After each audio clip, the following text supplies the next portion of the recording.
Assalamu alaikum wa salatu wa salamu ala rasulillah.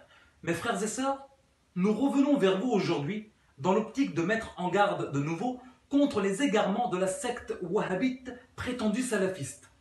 Le sujet que nous allons aborder n'est pas des plus choquants, mais n'en demeure pas moins aussi ridicule qu'incohérent. Il concerne encore une fois ce dénommé Al-Albani, qui est une des références du mouvement wahhabite mort en 1999, qui a osé prétendre interdire certains prénoms musulmans, parmi lesquels figure le sien. Je m'explique. Dans son livre intitulé Silsilatul Ahadith as-Sahiha, dans le tome 1, à la page 427, Al-Albani a dit: j'ai dit, il n'est pas permis d'appeler par les prénoms Azzuddin, Muhyiddin, Nasruddin et les prénoms du même ordre. Fin de citation. Mes frères et sœurs, remarquez bien qu'il a interdit le prénom Nasruddin, alors que ce prénom est celui d'Al-Albani lui-même. Or, dans ce même livre, ainsi que d'autres ouvrages dont il est l'auteur, figure ce même prénom qu'il prétend blâmer. Regardez ces quelques ouvrages où l'on trouve son prénom qu'il exhibe sans gêne, comme cet ouvrage,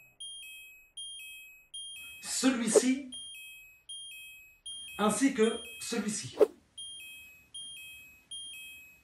Ce qui est triste, mes frères et sœurs, c'est qu'en blâmant des prénoms se terminant par din, comme Nuruddin, ou encore Azzuddin, ou Najmuddin, et ce qui est de cet ordre, c'est qu'indirectement, Al-Albani a blâmé certains musulmans qui portent ces prénoms, de même que les parents ayant donné à leurs enfants ces prénoms, ainsi que certains wahhabites qui portent ces types de prénoms.